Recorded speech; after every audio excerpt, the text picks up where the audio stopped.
জনগণ এটা পছন্দ করেন। শেষ পর্যন্ত আজকে তিনি পদত্যাগ করলেন। ইতিমধ্যে জাতীয় সংসদের 2টি সেশন শেষ হলো, উদ্বোধনী সেশন এবং বাজেট সেশন। আগামী 20 সেপ্টেম্বর আবার আমরা আশা করছি জাতীয় সংসদের অধিবেশন শুরু হবে ইনশাআল্লাহ, 3য় অধিবেশন। দেরিতে হলেও জাতির ঘাড় থেকে স্বৈরাচারের একটা কালো ছায়া সরে গেল, এই জন্য আমরা আল্লাহ তাআলার শুকরিয়া আদায় করি।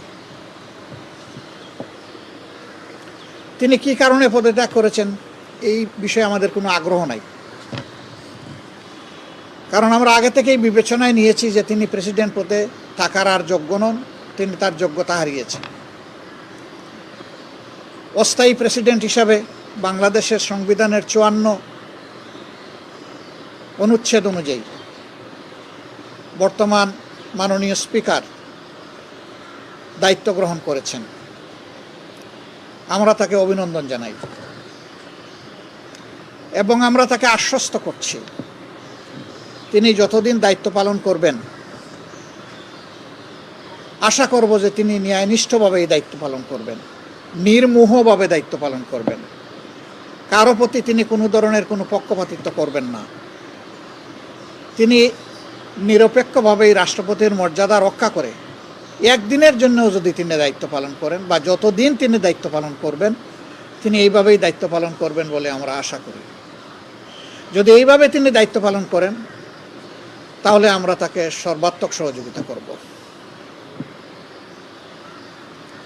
আমরা অস্থায়ী রাষ্ট্রপতির সুস্বাস্থ্য কামনা করি। সংবিধান অনুযায়ী 90 দিনের ভিতরে পরবর্তী প্রেসিডেন্ট নির্বাচন করতে হবে। তো যেহেতু এর ভিতরেই সংসদ অধিবেশন হওয়ার কথা রয়েছে, কাজেই স্বাভাবিক প্রক্রিয়াই হয়তোবা সেই প্রেসিডেন্ট নির্বাচন অনুষ্ঠিত হবে। সময় আসলে আমাদের ভূমিকা কী হবে ইনশাআল্লাহ আপনারা দেখতে পাবেন। বাংলাদেশ সামনের দিকে এগিয়ে যাক, এটা সকলের প্রত্যাশা।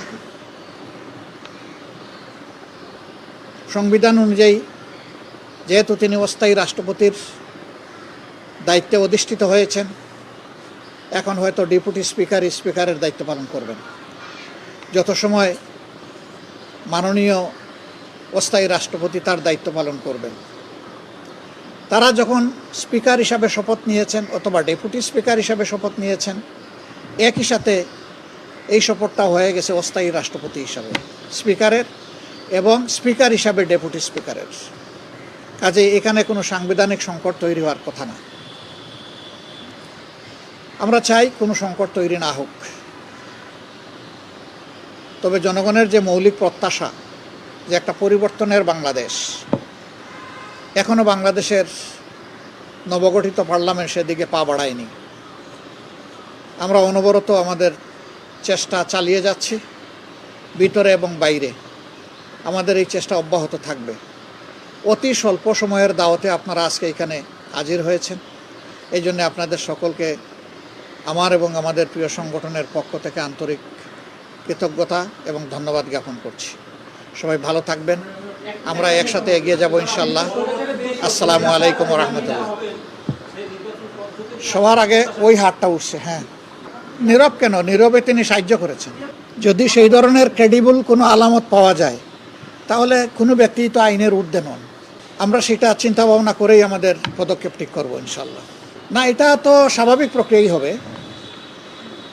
যারা এই পদের জন্য প্রস্তুত থাকবেন তাদের নামে প্রস্তাবক থাকবে, সমর্থক থাকবে, তার সম্মতি থাকবে।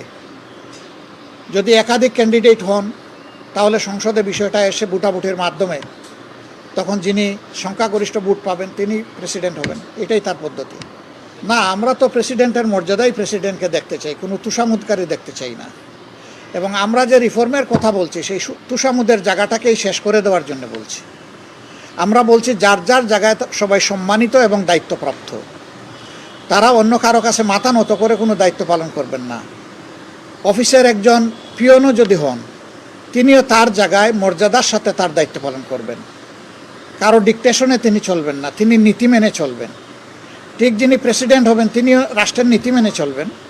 তিনি অন্য কারো কাছে তার বিবেককে তিনি বিলিয়ে দিবেন না, এটা আমরা আশা করব যিনি হবেন।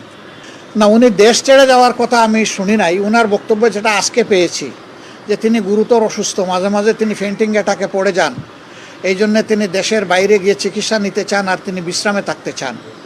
সেটা সরকার দেখবে, আমরাও খেয়াল রাখবো। আমি মনে করি সব ট্রিটমেন্টই দেশে সম্ভব, কারণ আমারও তো একটা জটিল রোগ হয়েছিল। আমাকে তো ডাক্তাররা পর্যন্ত রিকমেন্ড করেছিল বাইরে যাওয়ার জন্য, আমি তো যাইনি, আমি তো এখানেই চিকিৎসা নিয়েছি। আমি চাই যে সবাই যেন এখানেই চিকিৎসা নেয়, এমনকি প্রয়োজন হয় বিদেশ থেকে এক্সপার্ট আনাও যেতে পারে, এটা কোনো সমস্যা নেই। এক্সপার্ট এনেও এখানে চিকিৎসা হতে পারে। হ্যাঁ, এটা তো আমি বলছি, মনে হয় আপনি তখন আসেননি। তার দায়ভার আছে, তিনি দায়ভার অস্বীকার করতে পারেন না। তিনি গার্জিয়ান হিসেবে ব্যর্থ, তিনি তার দায়িত্ব পালন করেননি। এই গণহত্যার বিরুদ্ধে তিনি একটা শব্দ উচ্চারণ করেননি যে এটা থামাও, এটা অবাণিজ্য, জনগণের উপর এটা জুলুম, এই ধরনের কোনো কথা আমরা তার মুখ থেকে শুনিনি। নীরবে তিনি সমর্থন দিয়েছেন। আমি তো শুধু তার ব্যাপারে না, আমি সবার ব্যাপারে চাই।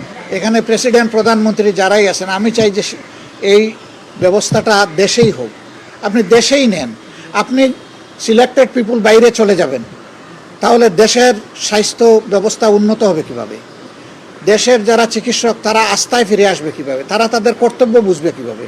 এই সব কিছুর জন্য আমাদের সকলেরই দেশের ভিতরে চিকিৎসা নেওয়া উচিত। আপনারা সহসাই জানবেন যে আমরা সেই আহ্বান করব কিনা, ইনশাল্লাহ। কারণ এখন তো আমি আমার সহকর্মীদের সাথে কোনো আলোচনা করতে পারিনি, জাস্ট ম্যাটারটা ঘটেছে একটু আগে, এই জন্য তাৎক্ষণিক আমরা প্রতিক্রিয়া আপনাদেরকে জানালাম। আমাদের ফার্দার প্রতিক্রিয়া আরও সুন্দরভাবে আপনারা জানতে পারবেন ইনশাল্লাহ। সবাইকে ধন্যবাদ।